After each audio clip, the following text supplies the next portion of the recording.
the house, going to work for Tyler, being really excited to like have her first job. Or Chloe, at some point, you're just sitting over there cleaning up all these like spilled. Thanks for coming. You're sitting over there cleaning up all these spilled cocktail thing, which was just like this kind of beautiful. What's that? It was gross. Yeah, it was this kind of beautiful moment to watch because it's like you start off with like this very like pristine area, right? And now suddenly like you've got to kind of like take it over and take charge. And then Andrew, like you just completely broke character altogether, and you're just like, okay, that's it. I gotta go get my sister out of the hospital. Yep. And then you walk into the break room where everyone can see you, and we're sitting there and like eating cheese puffs. and like that, that's a story. You all had those moments, which I thought was really, really beautiful. Poor Elisa, that welcome center was just. You learned something more Hanabonics. I did. Oh, people started teaching you Hanabonics? Yeah. That's hilarious. I added to the list. Oh, that's really, really great. It was amazing, yeah. And then Julianne, you in general and me and you was great. I felt like we were like best friends. Yeah. We were always just like looking out for each other. I didn't go out so much. No, I'm gonna apologize. I'm gonna be swearing on camera, because like anytime anyone got near me with the camera, I was like, get the fuck out of here with that camera, because I couldn't have them like recording that I wasn't doing what they were doing. So I was like, Rich Larson, who's the professor in the theater department, whose daughter was there.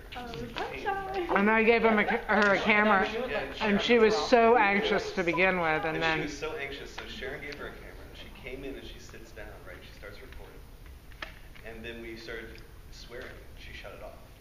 She was like, oh no, I don't want to get this guy in trouble with his teachers by capturing him swearing on camera. Which is fantastic, right? That's awesome. It does mean though we have the least footage of you anyone. No, I know. But we have funny footage of you, because it's all this, Exactly. Sean Kenny, the poor kid, I like cursed him out and like told him to leave with the camera, and he comes back later. He's like, "Were you in character? Were you actually mad at me?" I was like, and his name was Jorge. Apparently. Text said That Jorge. was amazing. So, the name tags was amazing. People kept coming up to me and saying things like, so what's up with the masks? And I'd be like, well, they're based on the applications. And somebody was like, yeah, I know that, but like, is there a reason to do it? And I said, yeah, because we want you to unconsciously act, which they're all doing anyway with the name tags, right? And he was like, oh, no, I get that. Because I knew that I said something that made them give me a green mask. And like, there's only one other person here with a green mask. And so it was amazing because, and he was like, and I know that's like about class or something like that.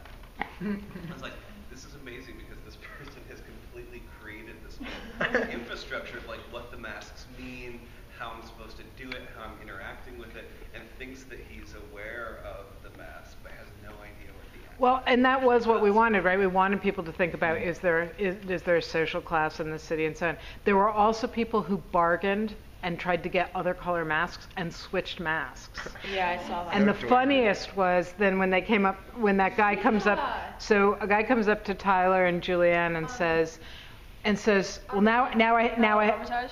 huh? Dwayne. Yeah. Dwayne Armitage. And he goes up to Tyler and Julianne and he says, now I have a gold mask. And Tyler just absolute straight face says, what mask? And then he starts talking to Julianne and they start talking about whether they should bring him to the hospital. Does he have some kind of facial irregularity? Like, why does he think there's a problem? And he was so freaked out because he thought he had it figured out. And he thought that he had gotten an upper class, that he was upper class, so now it got him nothing. He kept coming to the gated community, and like for some reason he was calling me Mary, which was weird anyway. I don't know where he got that from, but like he came to the agreement, and I made him be a service worker. Well, first I wanted to let him in for the longest time, and then he kept like coming back. He's like, can I come in now? Can I come in now? He was like, look, like I have a different color mask. I'm like, sorry. But like he just kept coming and coming. He actually came over to me when I was in the break room. He goes, so you guys are on break? And we said, yeah. And he said, so you're like out of character? And we said, yeah. And he goes, So can you guys tell me what the masks are? He went over to my favorite thing he did. He went over to Martha and she was, can you read this? He goes, I can't read. And she like literally sat there and taught him how to read. Oh my. And like it was hilarious. Martha had a beautiful arc too, because at some point when 10 minutes left, she's no longer giving the speeches. I mean, there was a whole 30-minute chunk towards the end when there were other people giving the speeches and she was just watching. It was beautiful. Well, yeah, they started fighting over who could give the speech next, and they had a big crowd, and they were all doing it. It was great. It was really fun. Did you guys think that there were certain audience? Oh, well, here's kind of a broad question for you. Does it worry you when people say, "What did the masks mean?" Like, what did that do to you? Like, how did you feel? I thought it was pretty funny. He just kept trying to change it, and I mean I was kind of selecting, but at one point, because just there wasn't any people, I just let them in after they did something to prove that they can go into the community. So he kept trying, he couldn't get it. So it was just amusing to me, and then other people too, because I think they sort of started to think more into it than the fact that it's just a mask. Yeah.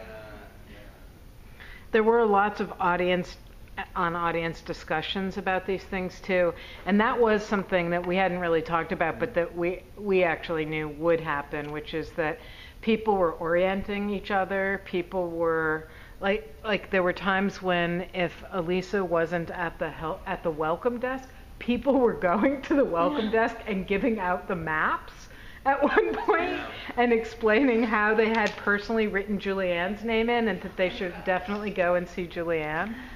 It's fascinating. Yeah, you had this whole advocation group. Yeah, Julianne That was had a fun. fan club. And I thought one of the other really fun things was I thought the docents were really incredible. And actually the docents had these whole performances that they were creating on the spot. They all had different names, right? And there was one point when they were having to, when there was this kind of huge rush of people, and I want to say it was about 4:45 or something like that. And there were probably 10 or 12 people who were trying to get in. And they had to figure out how to do the applications. There was this whole kind of relationships that were going on. And then Kylie, who was our kind of head docent, who was all the way at the back, who wasn't letting people walk on the sidewalk, right? There was the reason people were going through the grass. So she was like, okay, if you're gonna go, just walk through. You have to walk through the grass because you can't walk here. It's a city street, right?